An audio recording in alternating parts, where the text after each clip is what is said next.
This is Much Ado About Something. I'm Byron Clear. I'm Drew Parks. And I'm Cara Clanton. Where we talk about popular culture, politics, and everything in between. So the biggest, I guess, topic we can talk about that really kind of hit home for me, which is kind of scary, is about college students committing more suicide. Yeah. Now, so I think it was Cornell said they had 8 or 10, I can't remember. I think it was 6. 6. Okay, 6 suicides. I was way above, sorry.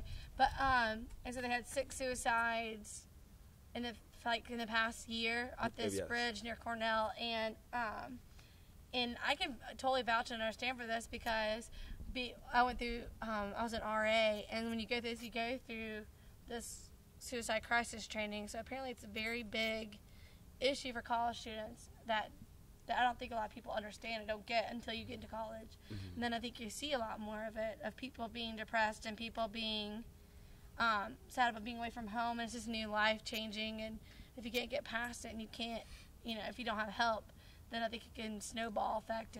And people that can't ask for help or haven't asked for help. Mm-hmm. And that I guess there's a part of a stigma where you ask for mental help that still, the stigma still exists. Mm-hmm. And I guess it's going down, and people are working to make it less of a stigma, to educate more.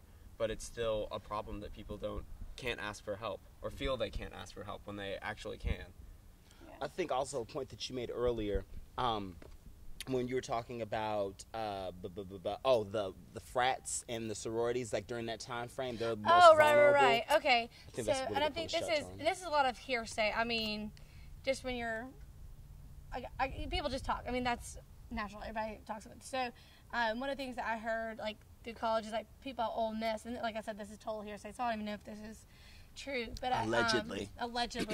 But at Ole Miss, the week after sorority bids go out, there's a suicide watch that everybody's on, because girls take that so seriously, and like they think their world is over if they don't get into the right sorority or the right fraternity.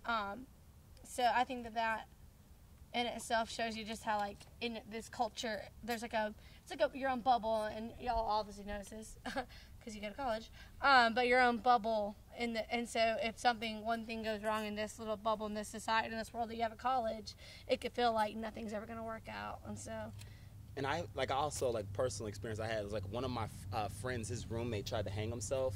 Really? It was off of one of those, this is not funny, but like one of those machines that you do the push-up, the pull-ups, excuse me. Oh, that you put on your door frame. Yeah. Exactly. Mm-hmm. And he tied a tie around his neck, and he tried to hang himself. And then, like, just eventually one of my roommates came up because he had to get, like, some beer or something out of the fridge.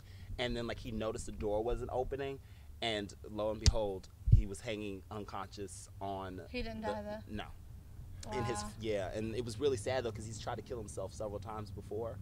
So I think another issue should be, do you think that a lot of colleges should start doing mental health backgrounds on some of the students to see if they might be more susceptible to suicide? Oh, I definitely think so.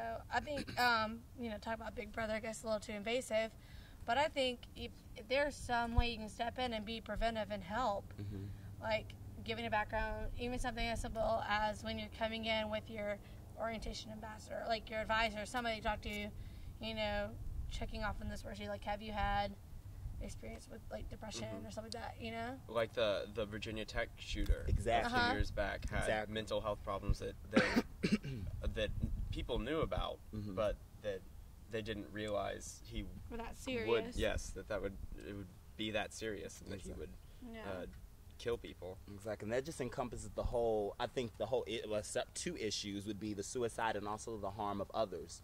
And if a lot of people who are borderline depressants or bipolar or whatnot, they have these manic episodes where anybody in their path will possibly could be harmed. So I think that's really important, aside from the suicide, which is very sad, but I don't know. But I think the biggest thing of what I like, it's a stigma, and so this whole mental health issue and, like, seeking help has just become an issue. I feel that people can't get past wanting to seek help, and I think that's, like, us as students, as our generation. I feel like that's something we should strive to change, strive to help our fellow man by not allowing that to be a stigma that you start judging somebody on. Can we speak about one more thing that I think was really a big one?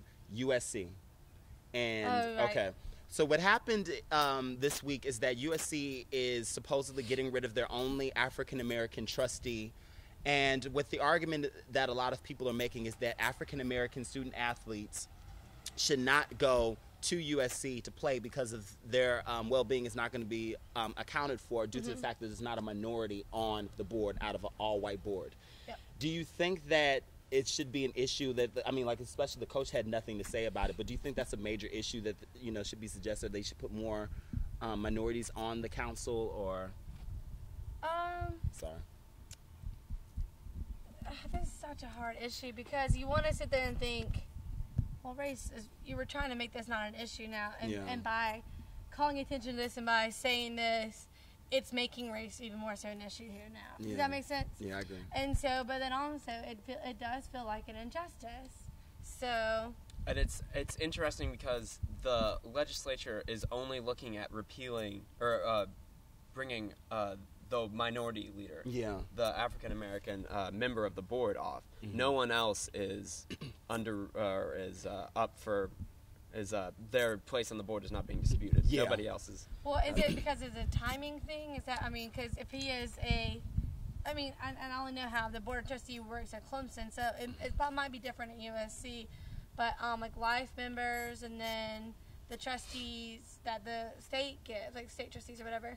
So if he's a state trustee, he could be having, you're only allotted so much time, and so that the state will then put somebody else in your position after you served your time. Really? Well, and so that could be the issue. And if so, then I don't think it's a big deal. We should move on. I agree. Like, you should still play at USC. It's a great school.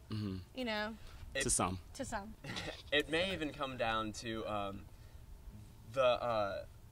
this member of the board was nominated by Mark Sanford. Yeah. And was passed through under Mark Sanford. So it also comes under, are they trying to pull back things that Mark Sanford did? Is it just for politics because of what happened with Mark Sanford? Yeah. I didn't think about that. But how is that fair that they're affecting? It's irrelevant. Yeah, it should. I feel like it shouldn't be connected, but that's